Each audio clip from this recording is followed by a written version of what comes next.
সরকারি কর্মচারীদের মহার্ঘ ভাতার যে বিষয়টি, সরকার এখনো সিদ্ধান্ত নেয়নি বলে জানিয়েছেন অর্থ উপদেষ্টা সালেউদ্দিন আহমেদ। এমনকি তিনিও বলেছেন যে মহার্ঘ ভাতার সিদ্ধান্ত কে নিয়েছে তিনি জানেন না। গত 7 মাসে হলো যে কারখানা কতটা বন্ধ হয়েছে, কারখানা বন্ধ হয়েছে প্রায় 200-র কাছাকাছি। সরকারের বৈদেশিক সহায়তা কমেছে 70%-এর মতো। যে জিনিস আপনি দিতে পারবেন না, যে জিনিস আপনি করতে পারবেন না, বা যে জিনিস নিয়ে খুব একটা ডিমান্ডও ছিল না, সেটা আপনি দিবেন বলে যখন একটা প্রতিশ্রুতি দেওয়া হয়, সেই প্রতিশ্রুতিটা কোন বেসিসে দেওয়া হয় সেটা আসলে আমি জানি না। সরকারকে আসলে তার অগ্রাধিকার যে নীতি, সেই অগ্রাধিকার নীতিটাকে নির্ধারণ করতে হবে কোন কোন কাজটি তার অগ্রাধিকারের বিষয় এবং সেই কাজটি তিনি কিভাবে করবেন। সরকারি কর্মচারীদের মহার্ঘ ভাতার যে বিষয়টি, সরকার এখনো সিদ্ধান্ত নেয়নি বলে জানিয়েছেন অর্থ উপদেষ্টা সালেউদ্দিন আহমেদ। এমনকি তিনিও বলেছেন যে মহার্ঘ ভাতার সিদ্ধান্ত কে নিয়েছে তিনি জানেন না। এখন আমরা যদি দেখি, যেমনটা আমি অনুষ্ঠানের শুরুতে বলছিলাম, যে গত 15 ডিসেম্বর জনপ্রশাসন মন্ত্রণালয়ের জ্যেষ্ঠ সচিব মোহাম্মদ মোকলেছুর রহমান তিনি বলেছিলেন যে মহার্ঘ ভাতা দেওয়া হবে সরকারি কর্মচারীদের, এবং এ নিয়ে প্রধান উপদেষ্টার প্রেস সচিব তিনিও কথা বলেছিলেন, এর পক্ষে ব্যাখ্যা তুলে ধরেছিলেন। এই বিষয়টি আপনি কিভাবে দেখছেন তানভীর হোসেন, কি বলবেন? আমি দেখছি গত গত 7 মাসে হলো যে কারখানা কতটা বন্ধ হয়েছে, কারখানা বন্ধ হয়েছে প্রায় 200-র কাছাকাছি। সরকারের বৈদেশিক সহায়তা কমেছে 70%-এর মতো।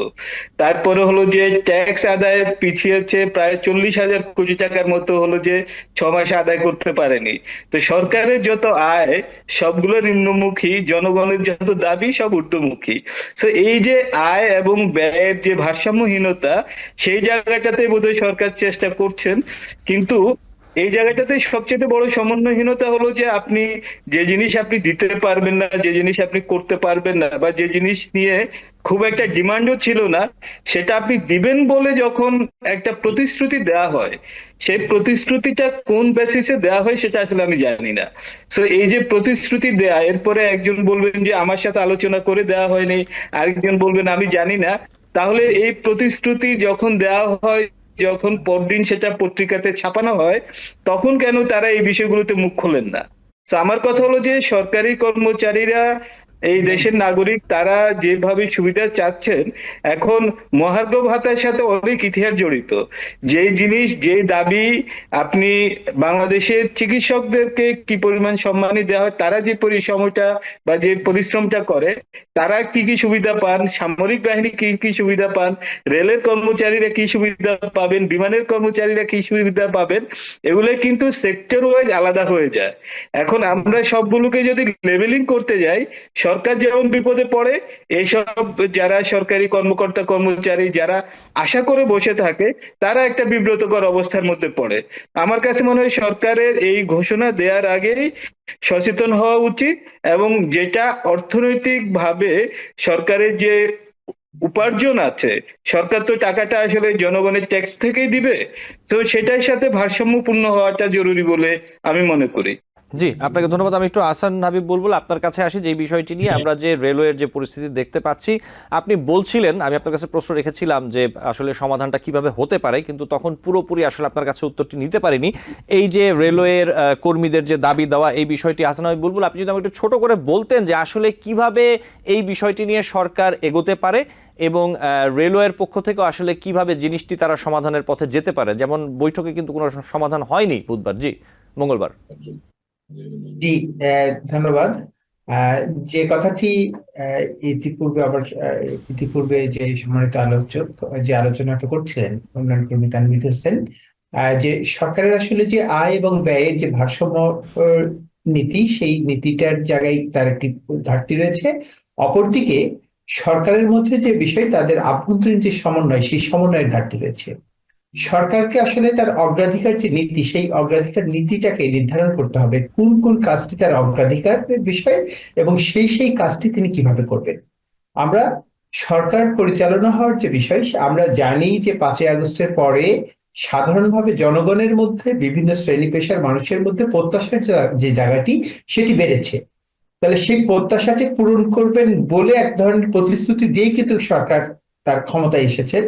সেই ক্ষেত্রে তাকে আলোচনার সেই জায়গাতে নিয়ে যেতে হবে যে ঠিক আছে, এটির যৌক্তিকতা মেনে নিতে হবে দাবির ক্ষেত্রে, যে দাবিগুলো যৌক্তিক এবং তারপরে সেটি আলোচনা করতে হবে যে এই দাবিটিকে পূরণের জন্য মধ্যবর্তীকালীন সময়ে, অন্তর্বর্তীকালীন সময়ে কিভাবে এটিকে সমন্বয় করা যায়। সাধারণভাবে যদি আলোচনাটা ওই জায়গায় যায়, তাহলে অবশ্যই সেটি কিন্তু অগ্রগতি পাওয়ার সম্ভাবনা থাকে, এবং নিশ্চয়ই প্রত্যেকেই তো সেই বিষয়টি বোঝার জন্য রাজি থাকবে। না হলে কিন্তু রেল যারা নেতা, তারা ওখানে যারা আলোচনায় বসেছিলেন, তারা কিন্তু বলেছেন যে 7 দিনের মধ্যে আমাদের এটা সমাধান হবে, সেই আশ্বাস দিলে, সেই নিশ্চয়তা দিলে আমরা কিন্তু এটি করব। কিন্তু আমরা দেখছি যে অর্থ মন্ত্রণালয়ের সাথে এবং রেল মন্ত্রণালয়ের মধ্যে আসলে সেই সমন্বয়টি আছে কিনা, সেটি আসলে প্রধান প্রশ্ন। যেটি হচ্ছে তানভীর হোসেন বলছিলেন মহার্ঘ ভাতার প্রসঙ্গিত বিষয়ে, এই ক্ষেত্রেও ঠিক আছে এটা, যে একটি নির্দিষ্ট বিষয়ের যেহেতু পরিবর্তন হয়েছে, সেই পরিবর্তনের একটি সকয়েব 15-17 বছর ধরে যে রাষ্ট্র ক্ষমতা পরিচালনার যে কাঠামো, সেই কাঠামোর কারণে বাণিজ্য সহ ব্যবসায়িক অবস্থানগুলির উপর যে নিয়ন্ত্রণের অবস্থানটা ছিল, সেটির যখন একটি পরিবর্তন, তখন সেই পরিবর্তনের অন্তর্বর্তীকালীন সময়ে একটি সকয়েব আসে। এটি একটি বিষয় ঠিক। আবার বিপরীত দিকে আমরা যদি দেখি, সেই ক্ষেত্রটা হচ্ছে যে মুদ্রাস্ফীতির হারটা কত। তাহলে যারা আজকে চাচ্ছেন, এই বেতনটি স্কেলটি ঘোষণা হয়েছিল 2015 সালে, তাহলে 2015 সালের পরে এই 2024 সাল পর্যন্ত, সে সময় যখন ঘোষণা হলো যে এখন থেকে নতুন পে স্কেল ঘোষিত হবে না, বাৎসরিক ইনক্রিমেন্ট দেওয়া হবে, মজুরি বোর্ড সহ এই সমস্ত জায়গাতে বাৎসরিক ইনক্রিমেন্ট 5% বৃদ্ধি পায়। এখন একটি ইনক্রিমেন্ট কি? ইনক্রিমেন্ট কি শুধুমাত্র ইনফ্লেশন অ্যাডজাস্টমেন্ট, নাকি ইনক্রিমেন্ট বয়স বাড়ার সাথে সাথে মানুষের যে সামাজিক প্রয়োজন, পারিবারিক প্রয়োজন এবং ব্যক্তি জীবনের যে তার কর্মক্ষমতা কমে যাওয়ার প্রেক্ষিতে যে বাড়তি প্রয়োজনের তৈরি হয়, সেই প্রয়োজনটা পূরণ করার জন্য? তাহলে রাষ্ট্র আসলে কোন দিক দিয়ে বিবেচনা করবে? আমরা যখন দেখছি যে রাষ্ট্র অগ্রগতির পথে হাঁটছে, আমার মাথাপিছু আয়ের পরিমাণ বাড়ছে, রাষ্ট্রের অর্থনীতির যে পরিমাণটি সেটি বাড়ছে, বা রাষ্ট্রের জিডিপির হিসাব বাড়ছে, অথচ আমার প্রতিনিয়ত আমার যে জীবনমান সেটি কমছে, আমার প্লেটে খাবারের যে মান, পুষ্টিমান সেটি কমছে। তাহলে আসলে কি আমি উন্নয়ন যা শুনছি আর যা দেখছি, দুইটার মধ্যে যে পার্থক্য, সেই পার্থক্যটা যখন আমার কাছে দৃশ্যমান, তখন স্বাভাবিকভাবেই আমার প্রাপ্তির আকাঙ্ক্ষাটি গড়ে উঠবে। তো রাষ্ট্রকে তো সেই দায়িত্ব নিতে হবে। তাহলে আসলে এই প্রশ্নটি, রাষ্ট্রের যদি এখন সেই আয়ের ক্ষেত্রে পার্থক্য তৈরি হয়, তাহলে রাষ্ট্রকে সেই বিষয়টি বলতে হবে যে এরিয়ার হিসাবে আমি এটিকে অ্যাডজাস্ট করব।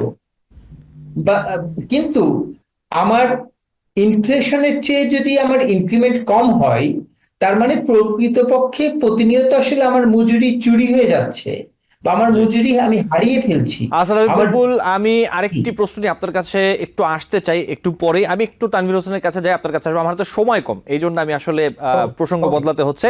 তানভীর হোসেন, যে বিষয়টি হচ্ছে যে অন্তর্বর্তী সরকার জামায়াত সমর্থিত কিনা, এমন প্রশ্ন তুলেছেন বিএনপির সিনিয়র যুগ্ম মহাসচিব রুহুল কবির রিজভী। তিনি বলেছেন বর্তমানে দেশের শিক্ষা ও স্বাস্থ্য মন্ত্রণালয়ের জামায়াতের নিয়ন্ত্রণে চলে গেছে, নিয়ন্ত্রণে চলছে। আমরা শিক্ষা নিয়ে আসলে এতক্ষণ কথা বলছিলাম, এবং এর সাথে শ্রমেরও বিষয় ছিল, রেলের বিষয় ছিল, কিন্তু শিক্ষার বিষয়টিও ছিল যেটি নিয়ে আলোচনা করছিলাম। এই মন্তব্যের ব্যাপারে আপনি কি বলবেন রুহুল কবির রিজভীর? তানভীর হোসেন, যদি একটু ছোট করে বলতেন। জি, রিজভী সাহেবরা যেটা বলেছেন সেটা তো ওনাদের হতাশা বেরিয়ে এসেছে। তো ওনারা এতদিন কোথায় ছিলেন, মানে সেটা একটা আমার প্রশ্ন আর কি, যে যখন এই পরিবর্তনগুলো হয় তখন রিজভী সাহেবরা আসলে কোথায় থাকেন? শিমুল বিশ্বাসরা তো ঠিকই হলো যে যে একটা মিটিং এ যে বসছেন, শ্রমিকদের সাথে করছেন, শ্রমিকদের বিষয়টা নিয়ে এগিয়েছেন, তাদেরই সহকর্মী। তো যখন এই জামাতিকরণ করা হয়, এটা তো চোখের সামনে হয়েছে, এটা তো অস্বীকার করার জো নাই, এটা তো অস্বীকার করার কোনো সুযোগ নাই। এবং সেটা নিয়ে পত্র পত্রিকাতে বেশ কিছু রিপোর্ট অলরেডি পাবলিশড হয়েছে। এখন মেইন যেটা প্রবলেম যে জায়গাটাতে রয়ে যাচ্ছে, বাংলাদেশের শিক্ষা ব্যবস্থা নিয়ে অনেক এক্সপেরিমেন্ট হচ্ছে, এবং এই এক্সপেরিমেন্টের সবচেয়ে বড় যে ঝামেলাটা হয়ে যাচ্ছে, রাজনৈতিক ভাবে হচ্ছে, যেটা বৈশ্বিক চ্যালেঞ্জ মোকাবেলার জন্য হচ্ছে না, যে পুরো বিষয়টাই আসলে রাজনৈতিক ভাবে হচ্ছে। আমরা ভিসিদেরকে যখন নিয়োগ দেওয়া হয়, যে আমরা এটা নিয়ে প্রশ্ন উঠছিল যে ঢাকা বিশ্ববিদ্যালয়ে আপনি এমন কোনো ছাত্র পেলেন না ঢাকা বিশ্ববিদ্যালয়ে, আপনাকে চট্টগ্রাম বিশ্ববিদ্যালয়ের একজন শিক্ষার্থীকে এনে ঢাকা বিশ্ববিদ্যালয়ের ভিসি করা হয়েছে, কেন? তার হলো 40 পৃষ্ঠার সিভি। সো যারা আপনার এখানে এখন 40 পৃষ্ঠার জায়গায় 56 পৃষ্ঠার সিভি হলেই তো সেটা হবে তা না। বিষয়টা হলো যে এখানে এক ধরনের রাজনৈতিক যোগাযোগ আছে। তানভীর হোসেন, যখন এই রাজনৈতিক যোগাযোগ গুলো হয় তখন কেন রিজভী সাহেবরা চুপ হাততালি দিয়েছিলেন আর এখন কেন হতাশা ব্যক্ত করছেন? এই প্রশ্ন আসলে জনগণ নিশ্চয়ই একদিন ওনাদেরকে করবে। তানভীর হোসেন, ধন্যবাদ। আমাদের সময় একদম কম। আমি একটু হাসান হাবিব বুলবুল একই বিষয় নিয়ে আপনার কাছে আসতে চাই যে এই যে রুহুল কবির রিজভী যে বক্তব্য দিয়েছেন অথবা মন্তব্য করেছেন এই বিষয়ে আপনি যদি কিছু বলতে চান। জি, ধন্যবাদ বলার সুযোগ দেওয়ার জন্য। আমরা ইতিমধ্যে তানভীর হোসেন একভাবে বলেছেন। প্রকৃতপক্ষে আমরা যেটা মনে করি সেটি হচ্ছে যে রাষ্ট্র এবং প্রশাসন, রাজনৈতিক দল এবং প্রশাসন এর মধ্যে যে আসলে একটি স্বাতন্ত্রতা এবং একটি আলাদা হওয়ার যে বিষয়টি, সেই চর্চা ঘোষণা দেওয়া কিন্তু আমাদের যে গণঅভ্যুত্থানের সময় যে আন্দোলন, সেই আন্দোলনের যে আকাঙ্ক্ষা, সেই আকাঙ্ক্ষার মধ্যে কিন্তু এই প্রসঙ্গিত বিষয়টি ছিল। কিন্তু আজকে আবারও যে যখন আমরা এই অভিযোগ শুনি এবং যারা অভিযোগ করছেন নিশ্চয়ই রুহুল কবির রিজভী সাহেবের কাছে সেই তথ্য আছে, হয়তো সেই তথ্যভিত্তিকই বলেছেন, কিন্তু আমাদের কাছে নাগরিক হিসাবে আমাদের কাছে উদ্বিগ্নতা হচ্ছে আমরা যে পরিস্থিতি থেকে পরিত্রাণের আশায় এই গণ অভ্যুত্থানকে স্বাগত জানালাম, আমরা কি আবারও সেই পরিস্থিতির মধ্যেই পড়তে যাচ্ছি? আমরা কি একইভাবে সেই দলীয়করণ, সেই প্রশাসনকে রাজনৈতিক নিয়ন্ত্রণ, সেই অবস্থানটি কি এখানে চলতে থাকবে? তাহলে আমাদের সেই পরিবর্তন, কাঙ্ক্ষিত পরিবর্তনটা কি সে দৃশ্যমান হচ্ছে? সেই প্রশ্নটি কিন্তু আসলে আমাদের সাথে সামনে গুরুত্বপূর্ণ হয়ে উঠছে। নিউ ইয়র্ক থেকে সম্প্রচারিত TVN 24 টেলিভিশন বিশ্বজুড়ে বাঙালির কণ্ঠস্বর।